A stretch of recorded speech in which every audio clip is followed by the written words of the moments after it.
गुजरात में कोरोना मरीजों की तादाद 1 लाख को पार कर गई है, जिसमें एक्टिव केस की अगर बात की जाए तो एक्टिव केस जो है वो 16,000 को पार हो गए हैं। खास करके अगर अस्पतालों की बात की जाए तो वहाँ पे ऑक्सीजन का जो डिमांड है वो बढ़ गई है। वैसे में गुजरात सरकार के ज़रिए 50% रिजर्व रखने की बात कही गई है। इसी पर बातचीत करने के लिए हमारे साथ मौजूद है डिप्टी सीएम नितिन पटेल जी और हेल्थ मिनिस्टर भी है। सर, ये बताइए ऑक्सीजन की कमी को किस तरीके से आप पूरा करेंगे? देखिए, आपने सही बताया कि कोरोना के जो मरीज की ट्रीटमेंट करते हैं उसमें सबसे ज़्यादा उपयोगी ऑक्सीजन है। कोई भी दवाइयाँ दो, कोई भी इंजेक्शन दो, लेकिन ऑक्सीजन नहीं देते हैं तो दर्दी ठीक नहीं होता है, उसकी जीवन को खतरा हो जाता है। Oxygen is must for every corona treatment for patient. जो भी पेशेंट आते हैं उसको ऑक्सीजन पाइपलाइन के ज़रिए से जब भी ज़रूर पड़े हम ऑक्सीजन की सुविधा देते हैं, ट्रीटमेंट में उसका उपयोग करते हैं। ऑक्सीजन बनाने की कंपनियां गुजरात में 3 से 4 है। वैसे तो बिफोर कोरोना के पहले गुजरात सरकार जो ऑक्सीजन का उपयोग करती थी वो बड़ी मात्रा में नहीं था। जो वेंटिलेटर पर रहते थे, हार्ट के पेशेंट थे और कोई पेशेंट रहते थे, उनको ऑक्सीजन देना पड़ता था। लेकिन कोरोना आने के बाद एकदम बड़ी मात्रा में ऑक्सीजन की डिमांड बढ़ गई है। अभी गुजरात में हम गुजरात सरकार की द्वारा जितने भी कोविड अस्पताल चलाते हैं उसमें करीबन रोज़ाना 250 से 300 प्रति मेट्रिक टन हम यूज़ करते हैं। ये 250 से 300 टन ऑक्सीजन रोज़ हम टैंक से लाते हैं। हमने इमरजेंसी काम करके बड़ी टैंक बनवा दी और पाइपलाइन से जब भी ज़रूरत पड़े ट्रीटमेंट के लिए दर्दी को ऑक्सीजन देते हैं। पहले हमारी डिमांड रोज़ाना 50 टन की थी और अब बढ़ के 250 से 300 टन हो गई है। तो हमने निर्णय किया कि अभी आने वाले समय में भगवान न करे लेकिन अगर ज़रूरत पड़े तो ऑक्सीजन बनाने का प्लांट जो है वो जो कम संख्या में है उनके पास से भी और राज्यों के लोग और कंपनियां भी अलग अलग उपयोग के लिए ऑक्सीजन खरीद करती है। और जब हमारे को ज़रूरत पड़े तब ऑक्सीजन न मिले तो पेशेंट की हालत बहुत गंभीर हो जाती है। पेशेंट को हम ऑक्सीजन नहीं दे पाए, ऐसा नहीं होने देने के लिए परसों हमने गुजरात सरकार ने, हेल्थ डिपार्टमेंट ने निर्णय किया है कि गुजरात में रोज़ाना 800 मेट्रिक टन ऑक्सीजन का प्रोडक्शन होता है और इस 800 मेट्रिक टन में से अभी हम 250 से 300 मेट्रिक टन का रोज़ाना यूज़ करते हैं।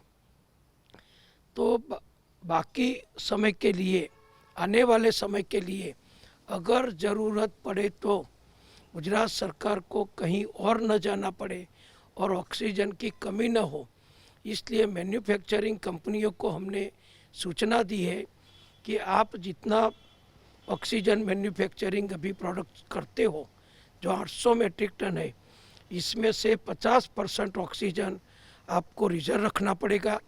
अभी हम 250 से 300 रोज़ाना यूज़ करते हैं। अगर ज़रूरत पड़े तो रोज़ाना 100 टन नया ऑक्सीजन की ज़रूरत पूर्ण करने के लिए ये रिजर्वेशन हमने करवाया है। तो आने वाले समय में कोई परिस्थिति ऐसी विकट हो जाए तो कोई प्रॉब्लम ना हो, इसलिए हमने ये निर्णय किया है। सर, क्या सरकार ने ये भी कहा है कि जो कंपनीज ऑक्सीजन बना रही है वो दूसरे राज्यों में उसका सप्लाई रोक दे फिलहाल? नहीं, ऐसा हमने नहीं कहा है, क्योंकि गुजरात में 800 metric ton per day oxygen का प्रोडक्शन होता है हम अभी 250 से 300 मेट्रिक टन का यूज़ करते हैं और हमारा रेट कॉन्ट्रैक्ट है कंपनियों के साथ, तो वो रेगुलर हमको सप्लाई करती है, इसमें कोई दिक्कत नहीं है। और जो और राज्य के लोग बाकी का ऑक्सीजन यहाँ से परचेस करते हैं तो उनको भी सप्लाई देते हैं। फिर स्टील इंडस्ट्री में, इंजीनियरिंग इंडस्ट्री में, प्राइवेट अस्पतालों में, सब जगह भी ऑक्सीजन की ज़रूरत रहती है, तो और लोग भी परचेस करते हैं। तो अभी किसी को नहीं देना या अन्य राज्य में नहीं देना, ऐसा कोई प्रतिबंध हमने नहीं किया है। सर, प्राइवेट अस्पतालों के अंदर पिछले कई दिनों से ऑक्सीजन की कमी सामने आ रही है, तो वैसे में गुजरात स्टेट क्या इस पे कार्रवाई कर रही है कि प्राइवेट अस्पतालों में जो ऑक्सीजन की कमी है वो ना रहे? नहीं, मेरे ध्यान पर ऐसी कोई बात नहीं आई है। सर, कल का ही पारेक्स हॉस्पिटल का एक एग्जाम्पल है, 7 मरीजों को इसलिए भेज दिया गया वहाँ से कि ऑक्सीजन नहीं था। नहीं, ये बात मेरी जानकारी में नहीं है, मैंने न्यूज़पेपर में आज पढ़ा है, मैं उसकी छानबीन भी करवाऊंगा। हो सकता है सिलेंडर से जो सप्लाई आनी चाहिए वो समय पर नहीं आने के कारण उन्होंने ऐसा किया होगा, लेकिन सिलेंडर से गैस सप्लाई होती है। हमारे यहाँ तो बड़े टैंकर से, बड़ी टैंक में हम वो ऑक्सीजन ले लेते हैं और वहाँ से प्रेशर करके पाइपलाइन के जरिए हर मरीज को जिसको भी ज़रूरत पड़े उसको ऑक्सीजन देते हैं।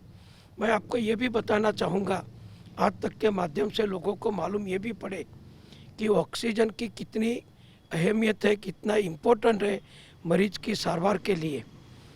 जिसको भी ऑक्सीजन की ज़रूरत पड़ती है पर मिनट 5-6 लीटर से लेके, जिसको ज़्यादा फ्लो देना ज़रूरी हो, जिसके फेफड़े में कफ वगैरह जम गया हो, फेफड़े कम काम करते हो, ऑक्सीजन कम लेते हो, उसको हम जिस प्रकार से ऑक्सीजन देते हैं, अलग अलग प्रकार का इक्विपमेंट का उपयोग करके, उसमें 60 से 80 लीटर पर मिनट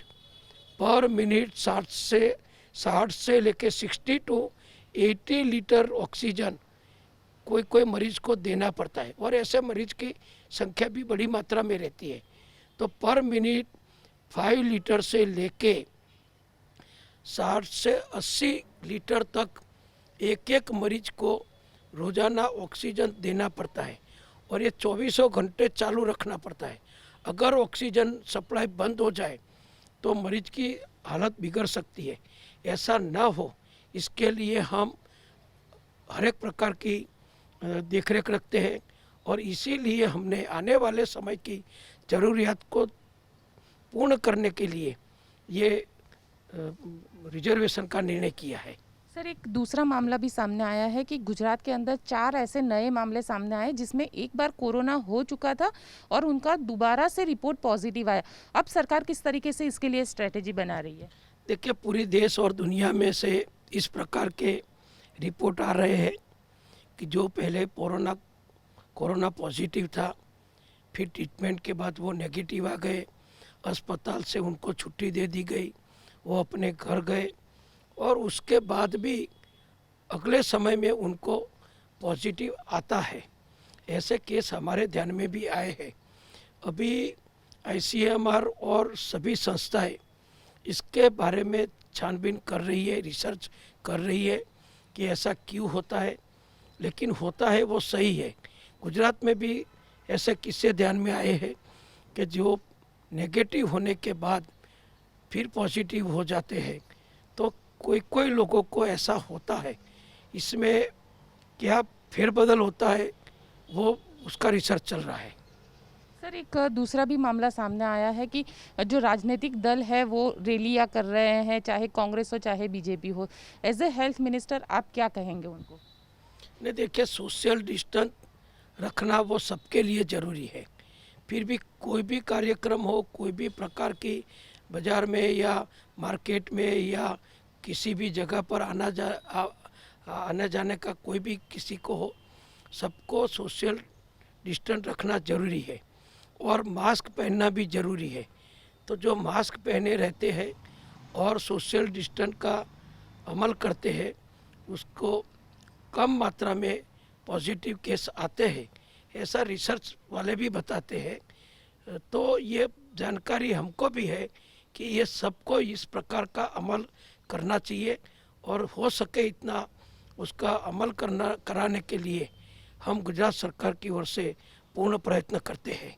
सर, जो लोग इसका उल्लंघन करते हैं उनके लिए आपने एक पूरी पनिशमेंट भी रखा हुआ है, उनके खिलाफ मामला भी दर्ज होता है, लेकिन राजनीतिक दल के लिए क्या? नहीं, ऐसा कोई मामला सामने नहीं आया है कि जिसने भंग किया हो उसके सामने एक्शन न लिया गया हो। और अलग अलग प्रकार के कोई बड़ा हॉल हो, कोई बड़ा मैदान हो, इसमें अगर लोग इकट्ठे होते हैं, सोशल डिस्टेंस रखते हैं, तो मैं मानता हूँ कोई बड़ी दिक्कत नहीं है, लेकिन सोशल डिस्टेंस तो रखना बहुत ज़रूरी है।